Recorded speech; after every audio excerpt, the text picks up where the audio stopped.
नमस्कार साथियों, मैं हूं संतोष और आप देख रहे हैं सच क्या है। तो आप सबसे पहले आपका धन्यवाद कि आप थंबनेल देखकर वीडियो पर आए और आप समझ ही गए होंगे कि जो मेरा आर्ट का जो वीडियो है वो किस संदर्भ में है, किस विषय में है। तो मैं कहीं किसी को सुन रहा था और तो सोचा कि आपके साथ इसके बारे में कुछ जानकारी है वो साझा की जाएगी। कुछ समय पहले की बात है कि जो सुपारी होती है उसकी फैक्ट्री में पानी भर गया था और तो वो जाहिर है जो सुपारी है ख़राब हो गया। आप देखते होंगे कि जैसे कोई भी खाने पीने की चीज़ अगर उसमें पानी लग जाता है तो कई बार चीज़ें ख़राब हो जाती हैं। लेकिन वो जो सुपारी थी वो काफ़ी मूल्य की थी, मतलब लाखों में रही होगी। तो जाहिर सी बात है कि जो कंपनी थी या फिर जिनका जो उसके मालिक थे वो उसका नुकसान तो नहीं कर सकते थे। तो उसके लिए जो केमिकल इंजीनियर होते हैं, कहने का तात्पर्य यह है कि जो जिनको केमिकल के बारे में जानकारी होती है उनको बुलाया गया, उनसे बात की गई कि भाई ये जो सुपारी है इसको हम कैसे यूज़ कर सकते हैं। तो उन्होंने बताया कि आप इसमें कुछ केमिकल्स हैं उनको डाल के यार आप इसको खाने योग्य बना सकते हैं, क्योंकि जो सुपारी अब जिस अवस्था में है उसको कोई भी पान में नहीं खाएगा। क्योंकि जाहिर सी बात है आप में से जो भी, हालांकि जो शहर के लोग हैं उनका तो मैं बहुत हद तक नहीं कह सकता, लेकिन जो भी गांव गंवाई से के रहने वाले हैं वो समझते हैं कि जो पान होता है उसमें सुपारी डाली जाती है और बहुत सारे उसमें इंग्रेडिएंट्स होते हैं। तो स्पष्ट था कि वो जो सुपारी खराब हो गई थी, उसका स्वाद खराब हो चुका था, तो अब कोई भी उस सुपारी को पान में नहीं खाने वाला था।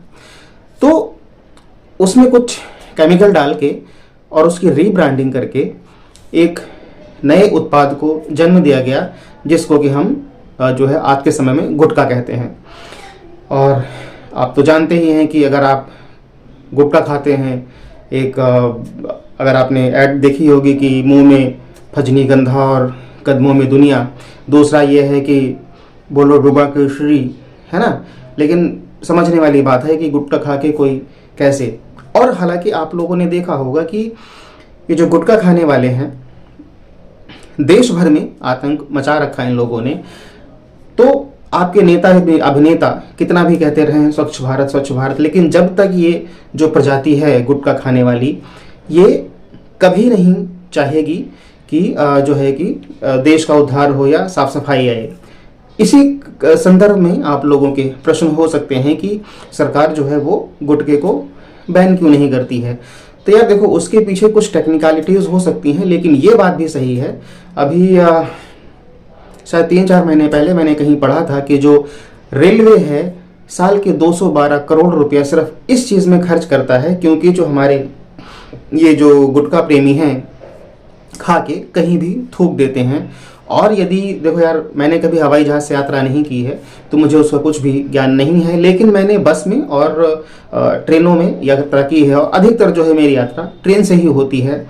तो फिर जब आप स्टेशन पहुंचते हैं उसके बाद आपको हर जगह, मतलब ये मान के चले कि हर 50 कदम पे 10 कदम पे आपको पी थूकने के निशान मिल जाएंगे। उसके बाद जब आप स्टेशन के अंदर एंटर करते हैं और सीढ़ियाँ होती हैं, वॉशरूम होता है, यहाँ तक कि अगर आप स्लीपर क्लास में यात्रा कर रहे हैं या फिर जनरल कोच में यात्रा कर रहे हैं तो आपको जो सीट होती है उसके आसपास कहीं ना कहीं देखने को मिल जाएगा।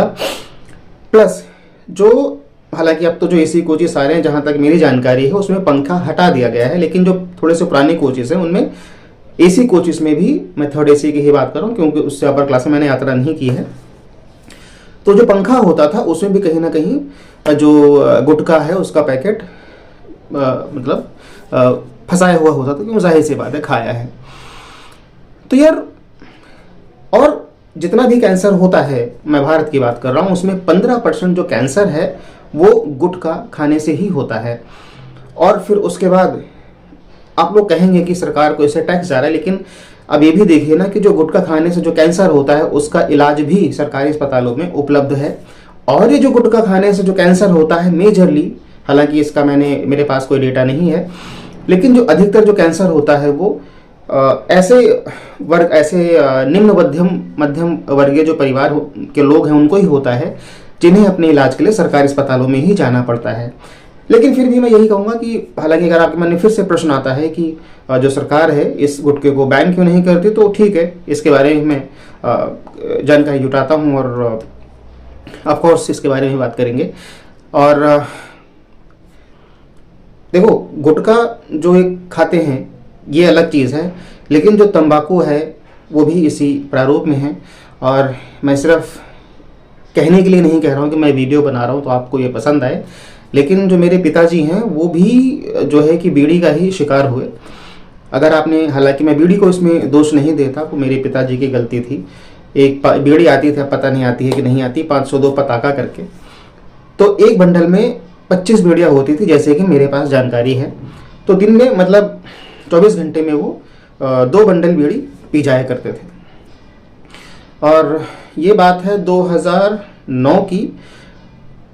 उनकी तबीयत खराब हुई, अस्पताल ले गए, वहाँ पर उनकी बायोप्सी हुई और डिटेक्ट हुआ कि उनको गले में कैंसर है। हुआ यूँ था कि ऑफ कोर्स गले में कैंसर रहता था, जिसके वजह से बहुत ज़्यादा पेन किलर खाते थे, और पेन किलर के कारण डॉक्टर ने बताया कि उनको पेट में अल्सर हो गया था, तो उनको जो है खून की उल्टियाँ हो गई थी।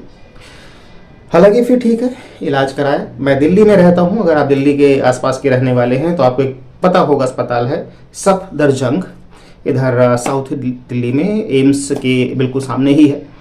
वहाँ इलाज कराया। डॉक्टर ने बोला था कि आप दोबारा से सेवन नहीं करेंगे, काफ़ी हद तक ठीक हो गए थे, लेकिन ठीक है वो नहीं माने और उन्होंने बीड़ी का सेवन दोबारा शुरू किया।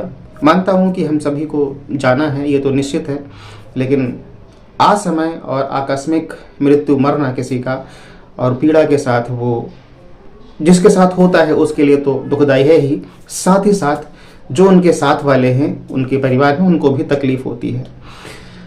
तो यार मैं तो यही कहूँगा कि अगर आप गुटखा तंबाकू का सेवन नहीं करते हैं तो इससे अच्छा कुछ हो नहीं सकता है, और अगर करते हैं तो आप अपने स्वाद को छोड़ करके एक बार को ये देखें कि जो आप पर जो आश्रित लोग हैं उनका भी जीवन आप पर ही निर्भर है, उन्हें आप यतीम ना करें। और यार देखो, अगर मन में ज़रा सा भी ख्याल आए ना कि आप जो है सरकार को टैक्स दे रहे हो, तो दोस्त आप जो गुटखा खा रहे हैं ना यार, उससे सरकार नहीं चल रही है, ये निश्चित है। क्योंकि एक जो जुबा केसरी वाले हैं, मैंने उनका पढ़ा, तो उनका जो सालाना जो टर्नओवर है 1000 करोड़ है। ठीक है, अगर उस पर 30% भी मान के चलते हैं, अगर टैक्स लगा 300 करोड़ रुपया देते हैं, तो उससे सरकार नहीं चल रही, क्योंकि जो सरकार के प्रोजेक्ट्स हैं बहुत बड़े होते हैं। ठीक है, बाकी आपके कोई विचार हो तो कमेंट बॉक्स खुला है, लिख सकते हैं। मेरी तरफ से मैं तो यही कहना चाहता हूँ कि कैंसर से मृत्यु होती सबके है, लेकिन आकस्मिक मृत्यु और दर्दनाक मौत किसी को नहीं मरना चाहिए। बाकी अगर आपके पास आपके तरफ से सच कुछ और है तो कमेंट बॉक्स में ज़रूर लिखें। आपने वीडियो यहाँ तक देखा उसके लिए धन्यवाद। मिलते हैं अगली ही वीडियो में जल्दी ही, तब तक के लिए जय हिंद।